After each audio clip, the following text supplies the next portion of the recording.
The Dark Angels, they're fascinating, aren't they?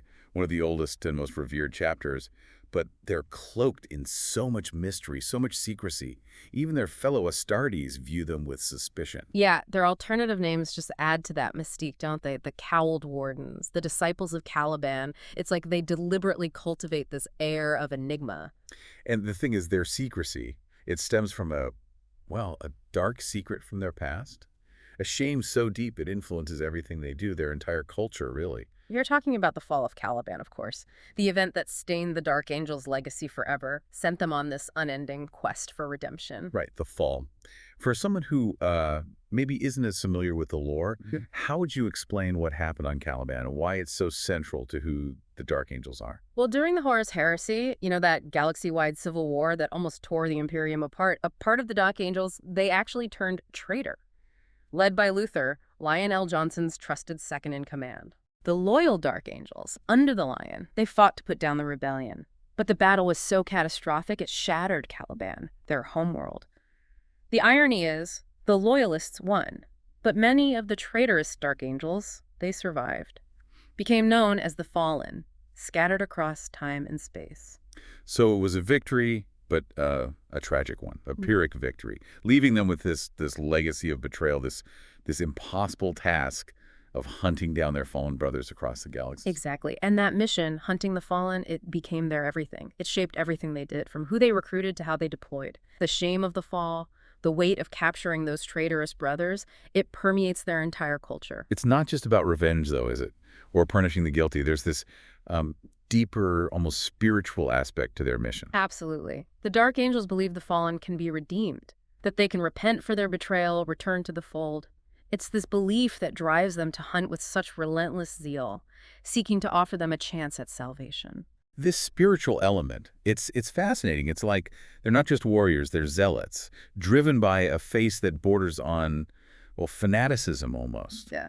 How does this focus on secrecy and redemption, how does it actually play out in their organization, their hierarchy? Well, they have a very unique structure. The Dark Angels have the Inner Circle, a group of high-ranking members who know the whole truth of the fall of Caliban. Knowledge of this event, it's revealed gradually as a member rises through the ranks, reinforcing their culture of secrecy and trust. And then there are the Unforgiven, successor chapters created from the Dark Angel's gene seed. So they share the burden of hunting the fallen. Exactly. And their officers, they're inducted into the Inner Circle as well, creating this galaxy-wide web of loyalists bound by this ancient pact. It's amazing. This secret mission, this shared shame, it extends beyond the Dark Angels themselves. To hunt the fallen across the galaxy, they must have a very specialized fighting force, right? What can you tell us about the different wings of the Dark Angels and how they contribute to this mission? Well, the Dark Angels are known for their three distinct formations: the Death Wing, the Raven Wing, and of course the Standard Battle Companies. And each of these wings plays a crucial role in that mission to hunt the fallen. The Raven Wing, they act as a rapid response force, scouting, harassing the enemy with their speed and maneuverability. They're the eyes and ears, often the first to engage, to gather intel. Makes sense. You need a highly mobile force to track down targets scattered across the galaxy.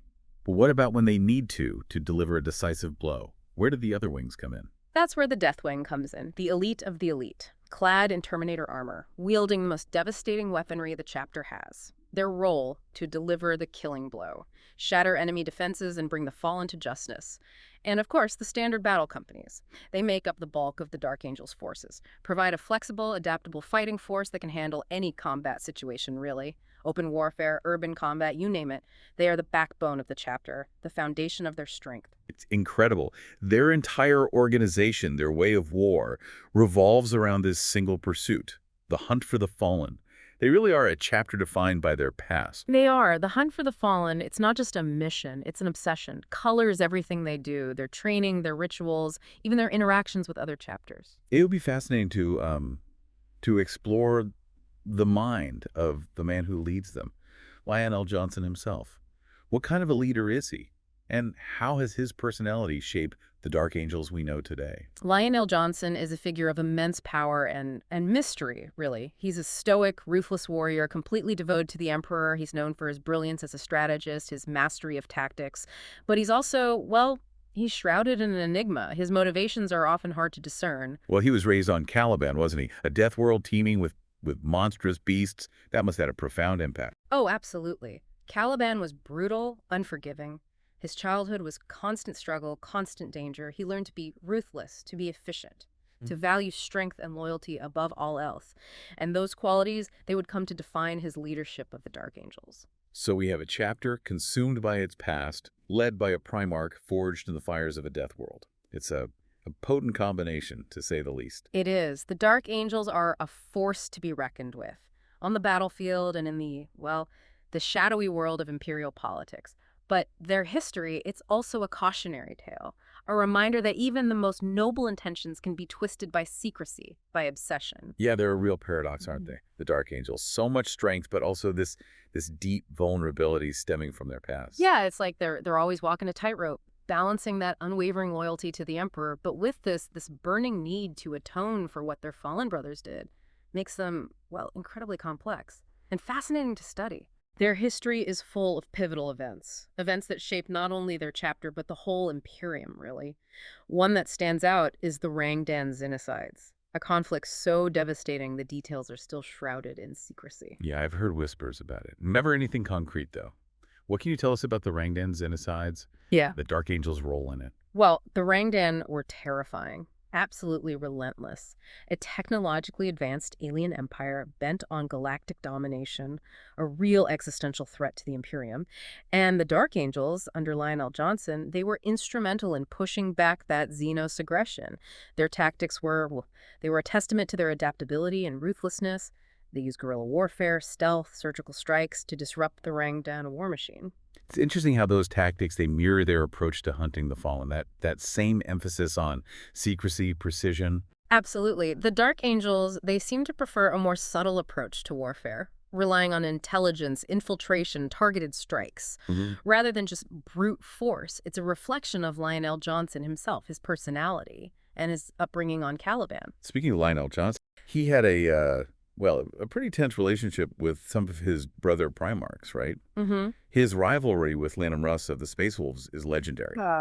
Yes, the feud of Dulon, clash of the Titans, shook the Imperium to its core, all stemmed from a disagreement over battle strategy during a campaign against the Orcs. Oh, wow. Lyman Russ, impulsive, ferocious, he favored a direct assault. Lionel Johnson, the master strategist, he wanted a more cautious, calculated approach. So two completely opposite personalities. Different approaches to war bound to lead to conflict. Exactly. And it escalated to the point where they actually came to blows. A legendary duel, lasted for hours, left both of them battered and bruised. Neither one would yield. That really highlights the tension between those different leadership styles in the legions.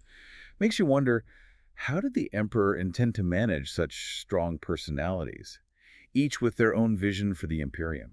It's a question for the ages, isn't it? Maybe he saw that diversity as a strength, allowing the legions to adapt to different challenges. Or maybe he underestimated the potential for conflict, the rivalry between his sons. And then there's Lionel Johnson's relationship with Horus, the War Master. He was wary of Horus's ambition, wasn't he, even before the heresy broke out? He was. He was notably absent from the triumph of Ulanor, that grand celebration where Horus was appointed War Master. Some say it was a deliberate snub, a sign of his distrust of Horus's growing power. Wow. Which makes his loyalty to the Emperor during the heresy even more remarkable. He didn't hesitate to fight his traitorous brothers, even those he might have considered allies before. His commitment to the Emperor, it never wavered. He saw the heresy as a betrayal of everything he believed in, a threat to the very fabric of the Imperium. And his actions during the heresy, they were decisive. He had this ruthless determination to crush the rebellion.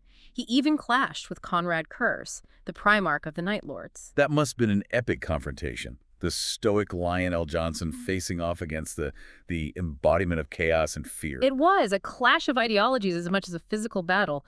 Lionel Johnson representing order, discipline, the unyielding strength of the Imperium, and Conrad Kurz, the avatar of anarchy and terror, seeking to tear down everything the Emperor had built. And yet, despite their animosity, Lionel Johnson, he actually took custody of Kurz after his defeat. He refused to let him be executed. That's surprising.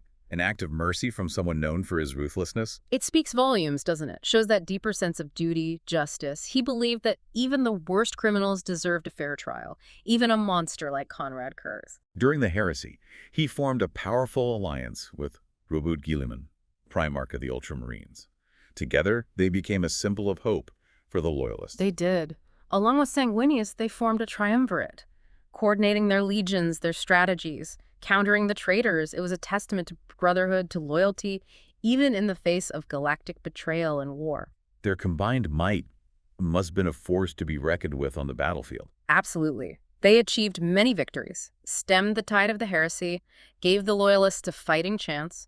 Their alliance, it wasn't without its challenges, though. Disagreements, tensions, especially between Lionel Johnson and Gilliman, they had very different approaches to war, to leadership. It seems like Lionel Johnson was always meant to be a figure of conflict with his enemies and his allies. Even his closest relationships, there was this tension, this rivalry. It's like he carried the weight of Caliban, the fall, in every interaction, every battle. Maybe that is the tragedy of Lionel Johnson, a warrior of incredible skill, dedication, a leader who inspired both loyalty and fear, but also a prisoner of his past, haunted by the betrayal of his brother, the destruction of his homeworld. And the Battle of Caliban, the very event that led to the fall, it's shrouded in mystery, conflicting accounts. What really happened that day, it's still debated, speculated on, even now, millennia later. It's true, the Dark Angels, they guard the truth of what happened on Caliban very closely. One of the most enduring mysteries in the Imperium, wouldn't you say? Absolutely. Fragments here and there scattered throughout ancient records, whispers among those who study the heresy. But the Dark Angels themselves, they remain silent, tight-lipped about the specifics. We know Caliban was destroyed, that Luther fell to chaos, and Lionel Johnson vanished. But the details surrounding each of those events, well, they're murky at best. The Dark Angels, their official account, is that Luther's fall was sudden, unexpected, a betrayal. He just turned on his Primarch without warning and plunged Caliban into civil war. But, well, there are whispers from the Fallen, from their perspective. Right, the Fallen claimed that Lionel Johnson, he hesitated, that he was more concerned with his own affairs than the fate of the Imperium, and Luther's rebellion, it was a reaction to that perceived betrayal. It's a tangled mess, isn't it? Accusations, counter-accusations, no clear resolution. The truth, as it so often is, probably lies somewhere in between. And then there's Lionel Johnson's disappearance, the biggest mystery of all. Did he die in the battle? Was he, I don't know, swept away by the warp? Or is he, as some believe, still out there, waiting for the right moment to return? The possibility of his survival, it's become central to the Dark Angels' faith. They believe he'll return one day to lead them to redemption, to finally cleanse them of the stain of the fall. This belief, it drives everything they do, fuels their hunt for the Fallen, shapes how they interact with the rest of the Imperium. It's amazing how powerful that belief is, the hope for his return. It gives them purpose, a destiny that goes beyond, I don't know, the regular duties of other chapters. But it also isolates them, makes them wary of outsiders, unwilling to share their secrets. Understandable given their history, but it's created this rift, this distance between them and the rest of the Imperium. A double-edged sword, then. Secrecy protects them, lets them operate independently, but it also breeds mistrust, suspicion. It does. And with Gilliman's return, his efforts to reform the Astartes, well, that tension is only going to grow. Gilliman is a pragmatist. He believes in unity, in transparency. The Dark Angel's secrecy, their insistence on doing things their own way, it might clash with his vision. It's almost like a powder keg waiting to explode. What do you think the future holds for them? Can they reconcile their past with the demands of the present? Or will their secrets ultimately be their undoing? That's the question, isn't it? It hangs over them like a shroud. They are at a crossroads, a pivotal moment in their long history. And the choices they make now, in the years to come, will determine their fate. Will they cling to the shadows, guarding their secrets at all costs? Or will they embrace the light, trust their fellow Astartes, and work to rebuild the Imperium together? The path ahead, it's uncertain, full of danger and the unknown. But one thing's for sure, the Dark Angels will keep fighting, they'll keep hunting, seeking redemption for the sins of their past. Whether they find it or not, well, only time will tell. Your story is a reminder that even in a galaxy of gods and monsters, it's our choices, our actions that ultimately define who we are.